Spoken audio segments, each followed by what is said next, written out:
নমস্কার বন্ধুরা, আজকে আমি আপনাদের সাথে ঝিঙে আলুর পোস্ত শেয়ার করব। রেসিপিটা খুবই জনবহুল রেসিপি। পোস্ত তো অনেক রেসিপি আছে, পোস্ত বাটা রয়েছে, পোস্ত বড়া রয়েছে, আলু পোস্ত রয়েছে, তারপরে ঝিঙে আলু পোস্ত রয়েছে। ভাপা ইলিশেও একটু পোস্ত বেটে না দিলে টেস্টই আসে না। আলু ভাজবো, তাতে একটু পোস্ত ছিটিয়ে দিলে দুর্দান্ত লাগে খেতে। পোস্তর উপকারিতা অপকারিতা দুটোই রয়েছে। পোস্তের অপকারিতার চেয়ে উপকারিতাটাই বেশি। প্রত্যেকটা জিনিসেরই অপকারিতা উপকারিতা দুটোই থাকে।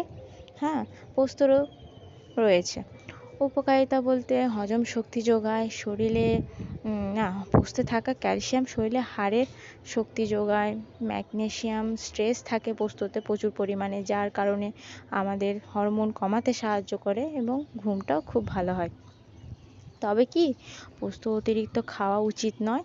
পোস্ত অতিরিক্ত খেলে পেটে গ্যাস হয় এবং পোস্ত অতিরিক্ত খেলে অনেকের সহ্য হয় না, অ্যালার্জি হয়।